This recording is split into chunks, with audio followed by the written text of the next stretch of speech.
92.1 WROI, WROIFM.com, and streaming audio live on RTC Channel 5. Very pleased on this Thursday morning to welcome to Rochester, and by way of telephone, United States former Senator Richard Lugar. Senator, good morning. Well, thank you very much. Good morning to you. Thank you so much for being with us today. You've been busy even since you left the Senate. Yes, I have been. We founded a think tank called Lugar Center, and we have been working for almost 5 years on problems of arms control, food security in the world, and bipartisan politics, among other things, with former staff members from Foreign Relations and Agriculture Committees. Well, Senator, those are pretty big topics. Let's start with that and talk a little bit about foreign relations. I'm interested in your take on the Trump administration backing out of the Iranian deal.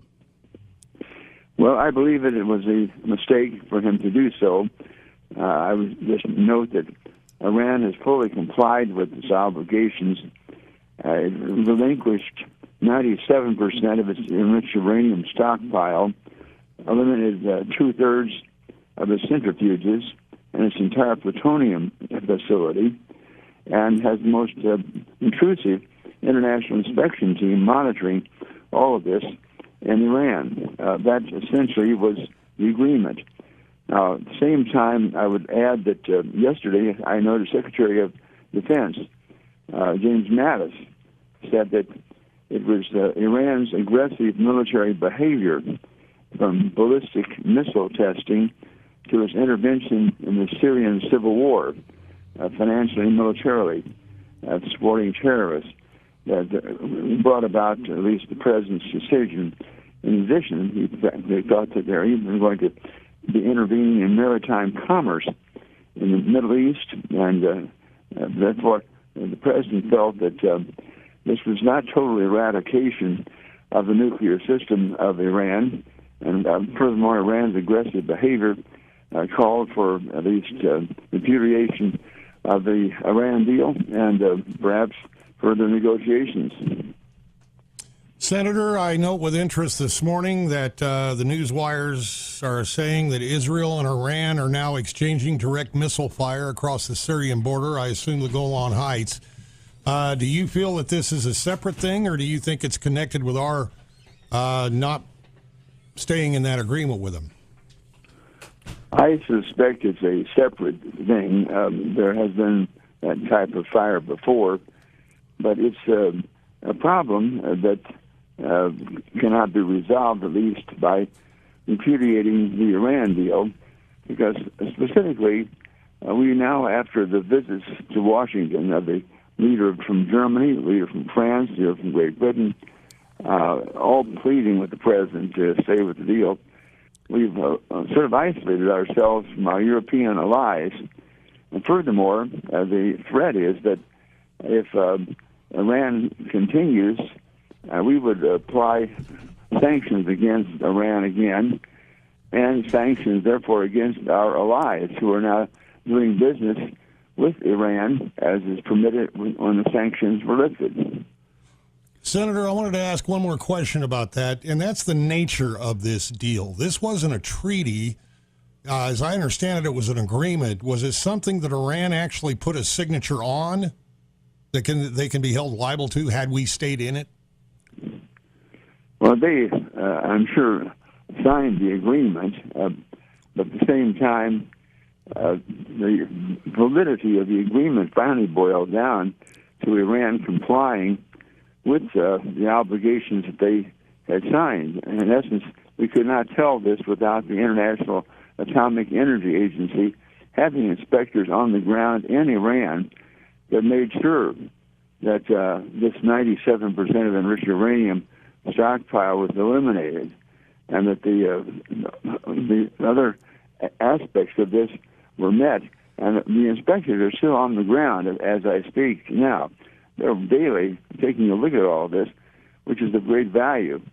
The problem, of course, with this deal, as with many others, was pointed out when my partner Sam Nunn and I wrote an op-ed for a political publication that deals with politics back in 1995, and it was headlined, "There are no perfect nuclear deals."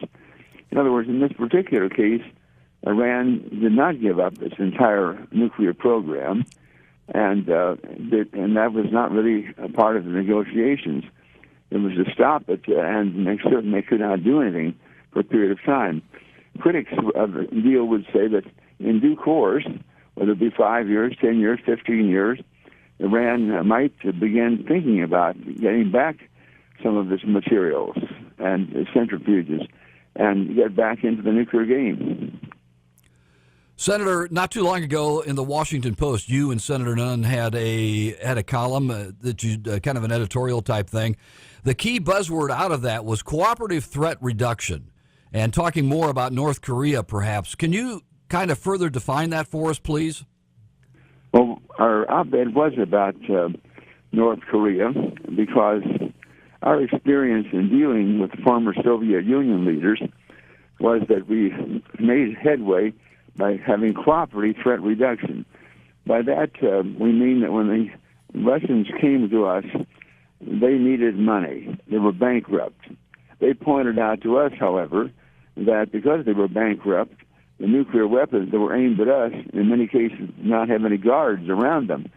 There could be bad mistakes indeed, and weapons fired. So as a result, this led to the Non-Lugar Cooperative Threat Reduction Act, which meant that using American taxpayer money, and this went on for the better part of 20 years, and American military and civilian personnel who were adept at taking down missiles, taking off warheads, taking nuclear material out of warheads, this sort of thing. It was cooperative in the sense that the Russians not only allowed the Americans on their soil, spending American money and using American expertise, but this went on for a long period of time until what was probably somewhere between 8,000 and 10,000 nuclear warheads with greater power than those that hit Hiroshima and Nagasaki at the end of World War II. We got these down to 1,550 by the last New START treaty. And it could not have occurred without so-called cooperative threat reduction. So what we're proposing with regard to North Korea is that if North Korea does decide that it will get rid of its nuclear program, the United States might decide to work with the North Koreans to help them build an economy that might be supportive of their people, who in most cases are really in great privation, near starvation in many cases. In other words, one of the bargaining aspects of this may be that in respect to getting rid of the nuclear thing, we begin to take on a situation of not friendship, but diplomatic relationships with North Korea that are very substantial. Senator, we were able to establish relationships with Germany after World War II and denazification. The Germans had only been under Nazi rule for about a decade. The North Koreans have been living in that nightmare of a world of theirs now going on 70 years. What's the end game? What's the best we can expect beyond this presidency of what happens on the Korean Peninsula and whether or not the two countries could ever get back together again? Well, first of all, there have been some talks recently about a treaty ending the North and South Korean War. That really has never been officially ended. But at least at minimum, the relationships between North and South Korea could be improved very, very substantially. And that would be very helpful. Here, of course, we come into a question of what about the relationship of the North Koreans with the Chinese? And that's become a very active question with the visits of the two leaders of China and North Korea in the last few days, because essentially the United States has had troops in South Korea for a long time, not only to defend our allies, the South Koreans, and to help the Japanese across the way, but likewise to establish a fortress of sorts against any potential Chinese ideas of aggression in the area. So what we're looking at, I would hope, is to begin with and both the leaders of North and South Korea have moved ahead on this, a relationship now that would finally be a much more friendly one, could lead, in fact, to some trade and mutual concerns, that it would involve still the United States being on the Korean Peninsula, so that there is some assurance of security for all of this while it's going on, and probably a great deal of assistance by the United States and hopefully others in building the economy, particularly of the North Koreans, so that it moves beyond starvation. Senator, kind of a ridiculous question, but do you ever see the day when we might have a nuclear weapon-free world? I doubt whether I'll live to see that, although I would like to do so. I think essentially both Russia and the United States, with 1,550 warheads, since the New START treaty that occurred when I was still in the Senate, there's not been any negotiation whatsoever with regard to reduction further. As a matter of fact, the United States has accused Russia of building a new type of nuclear weapon that might be used on the battlefront of a regular war rather than a long-range nuclear missile attack.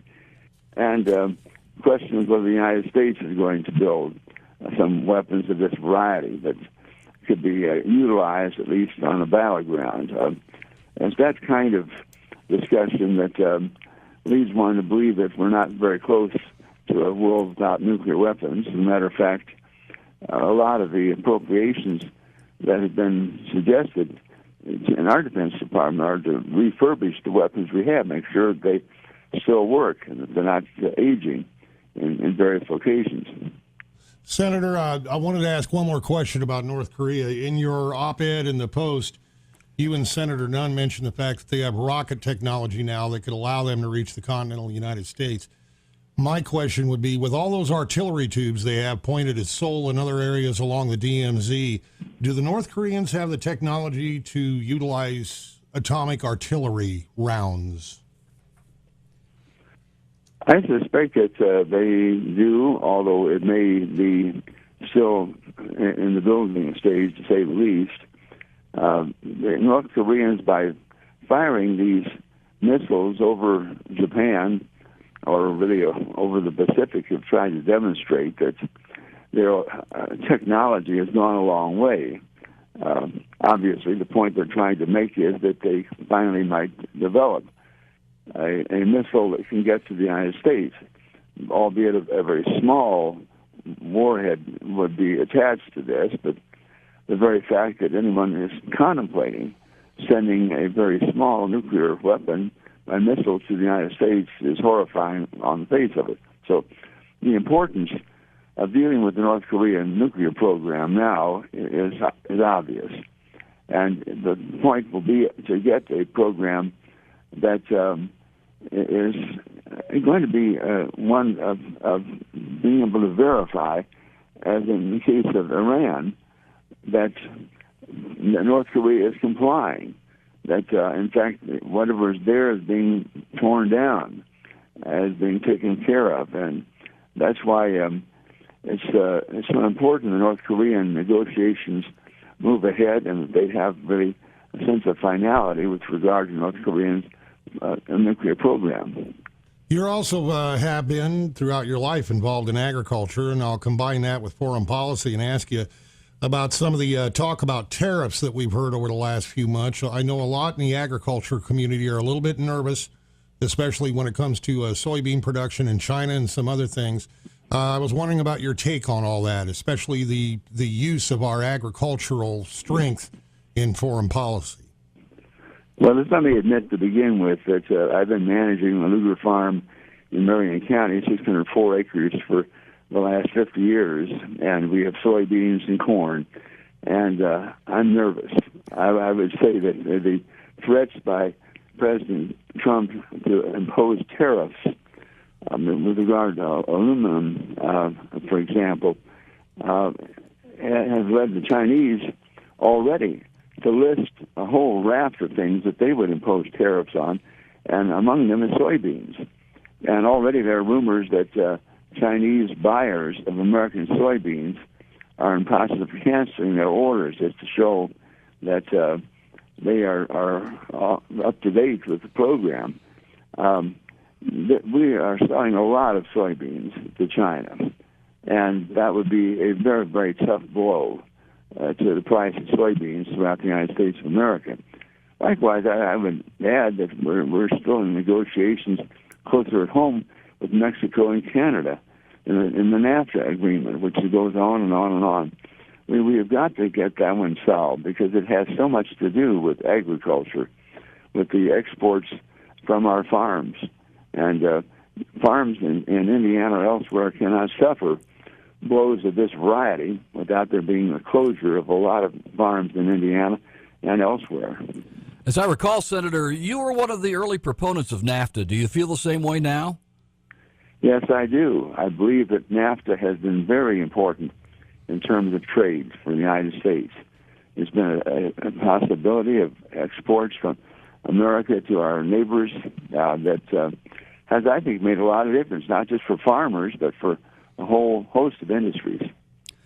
As we kind of wrap this up this morning, Senator, I'd be interested in your take, kind of changing wheels here, if you will, but I'd be interested in your take on the Indiana senatorial election coming up in November. Well, I'm going to study what everybody writes today about their. At this point, it's really up for grabs, I believe. The national press is saying this is one that really you can't call very early. And it depends upon the nature of the campaign, how well the two candidates are getting their programs across, what sort of financing they have. That made a big difference in the primary in Indiana, certainly. And I suppose, finally, what happens in the rest of the nation in the next 6 months? We have one big event after another that seems to jar the American public as well as the rest of the world, and that's going to be a big factor, I believe, in the outcome. Senator, I'm going to finish up by asking for your thoughts on another big event that happened 50 years ago, and that was the year 1968. There were a lot of things happening in the country at that point in time, including the recent anniversary of the assassination of Dr. King. You were mayor in Indianapolis in 1968, and Indianapolis is one of the cities in this country that didn't look like it was going to get burnt to the ground. We kept things on a fairly stable keel. My mother gave you incredible and lots of credit for that, which you deserved. And I'm wondering if you had any thoughts now, 50 years later, on that year that took place early in your political career. Well, I thought a lot about it, of course, because many people have called to get my impressions of what happened at that stage. Let me just say a major factor was the speech that Senator Kennedy gave. It was really terrific at that particular time. But I've also cited the fact that there were some so-called black activists, Snooky Hendricks and Ben Bell, I've cited as two of these. They had been active in my mayoralty campaign just a few months before and had been very, very important in the African-American community. And they were there at 17th and Broadway, and they were among those that were saying, "Not now, not now," as they circulated among the crowd that were thinking about some uprising or some difficulties. I'm very grateful for that kind of leadership at that particular moment.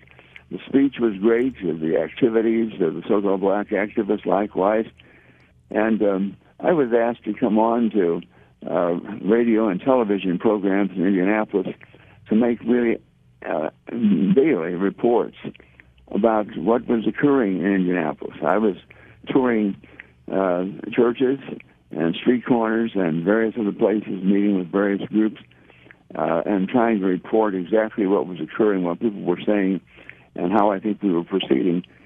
And I'm very grateful that we proceeded through a horrific period of time without casualties. Former United States Senator Richard Lugar, our guest this morning on WROI. Senator, thank you so much for your time this morning. It's always a pleasure to talk with you, and I also want to thank you for your continuing service to the United States of America. Thank you. Well, I'm honored to be on your program, and thanks so much for your encouragement. Thank you. Thank you, Senator. Have a great day. Thank you, sir. Bye-bye. Bye-bye. Bye.